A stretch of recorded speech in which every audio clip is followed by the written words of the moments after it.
Lanjut, kita kali ini mau bicara dengan Duta Besar Republik Indonesia untuk Republik Slovakia, Bapak Pribadi Sutiono, PhD, tentang industri pertahanan. Nah, belum tahu dong ya bahwa ternyata Indonesia itu betul-betul nih sungguh-sungguh bukan sekedar omdo gitu ya. Di Indonesia kita sering dengar memodernisasi industri pertahanan kita, kemudian ingin juga tampil lebih apa ya Pak, lebih eksis lah ya di politik global sebagai salah satu industri yang bisa diandalkan di bidang pertahanan. Nah, realisasinya gimana? Nah, Bapak ini punya cerita di Slovakia ini rupanya juga salah satu tempat yang dijajaki.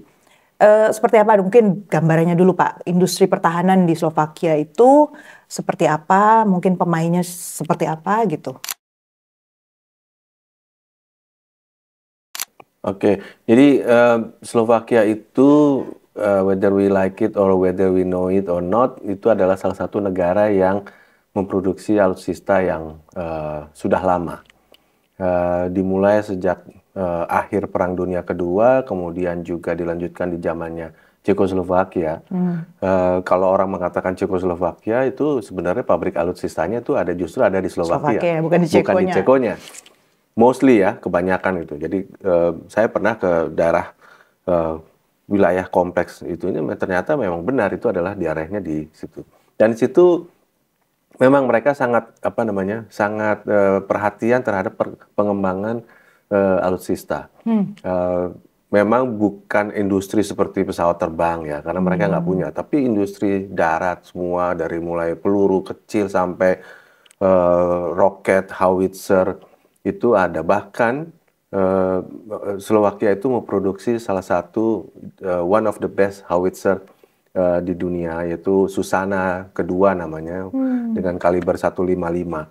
Dan itu sudah digunakan di Ukraine, Bu. Waduh, promosinya, promosi marketnya. Oke, berarti keunggulannya apa sih? Apa dia menyumbang teknologinya atau dia membuat menjadi lebih massal jumlahnya dalam jumlah yang dalam harga yang lebih terjangkau? Kalau dulu adalah untuk mensuplai Pakta Warsawa ketika dia masih Cekoslovakia. Kemudian intinya adalah juga untuk memenuhi kebutuhan dalam negerinya dia. Mutu memang dikembangkan lebih bagus daripada buatan Rusia ketika itu. Nah, sekarang ketika mereka sudah masuk ke NATO, adalah untuk memenuhi standar NATO.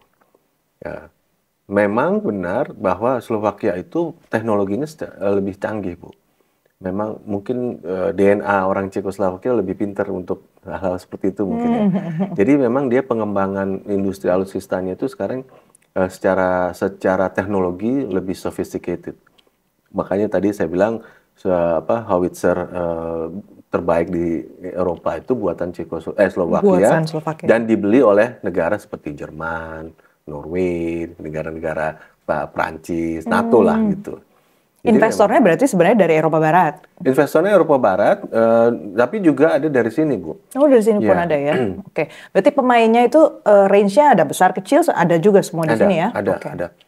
Nah, yang ditelusuri oleh Indonesia sebenarnya atau ingin dikerjasamakan apanya tuh Pak? Pertama sebenarnya karena pengalaman sejarah kita. Kita tuh waktu zaman Cekoslovakia itu kan banyak membeli kendaraan amfibi, armed personnel vehicles itu dari Cekoslovakia.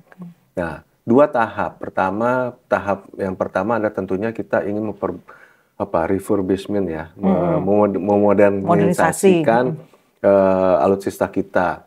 Kalau yang darat ya tentunya Slovakia lah, karena kita dulu pernah itu.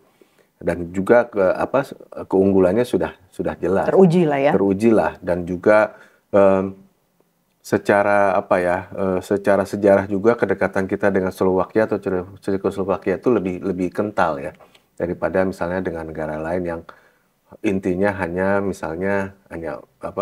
dealing uang lah gitu. Nah itu kemudian itu masuk di dalam programnya Menteri Pertahanan kita ketika itu 25 tahun atau 35 tahun refurbishment alutsista kita. Maksudnya Menteri Pertahanan Prabowo? Ya, Menteri Pertahanan yang sekarang jadi Prabowo, presiden. sekarang jadi presiden.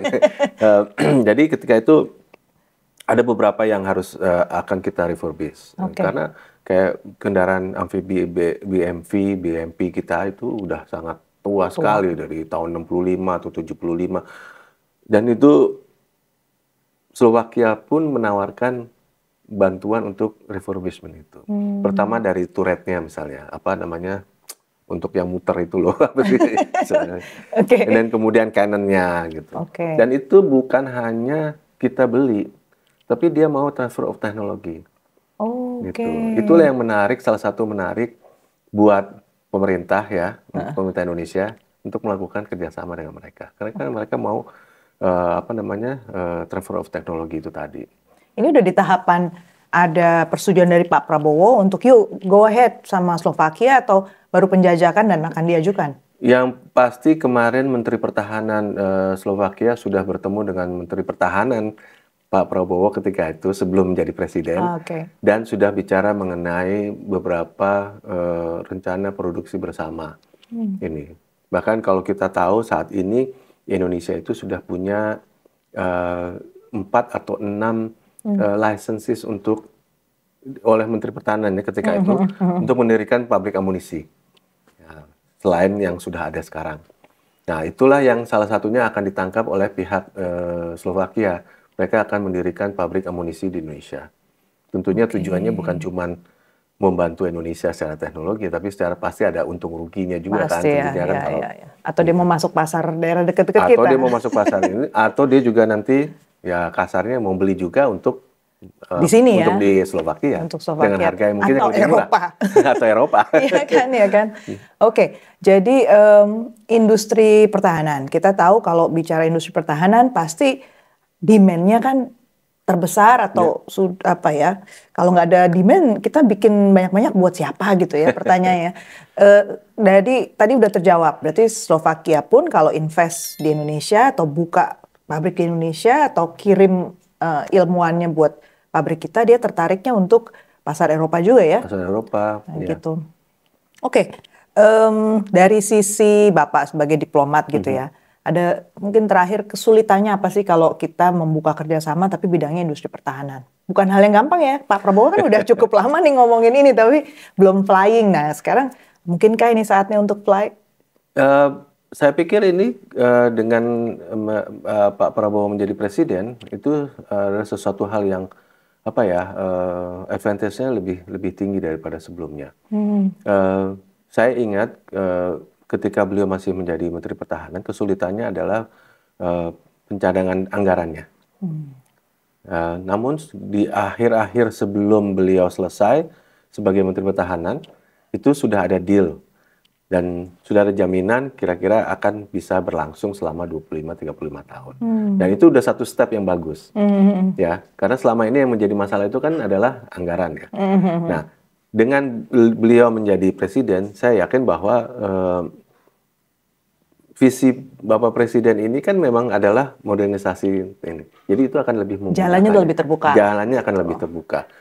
Challenge-nya adalah sebagian dari kita yang masih belum tahu itu Slovakia apa.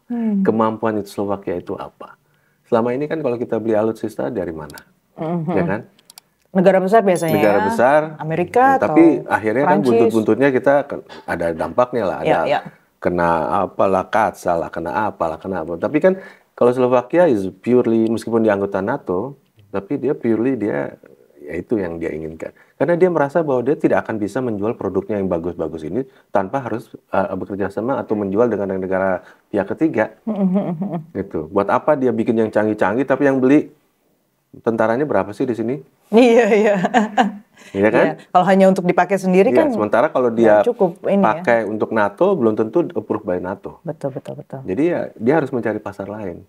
Nah itulah yang challenge-nya kita adalah bagaimana juga meyakinkan teman-teman kita di Indonesia, look, Slovakia has more opportunity, kesempatan lebih membuka peluang bagi kita untuk bekerja sama, juga termasuk di bidang alutsista ini. Nah, menarik kan ya, kalau kita bicara soal Eropa, biasanya kita berpikirnya Eropa Barat gitu. Ternyata cukup banyak cerita, cukup banyak potensi yang masih harus dieksplor orang Indonesia di Eropa Tengah dan Timur.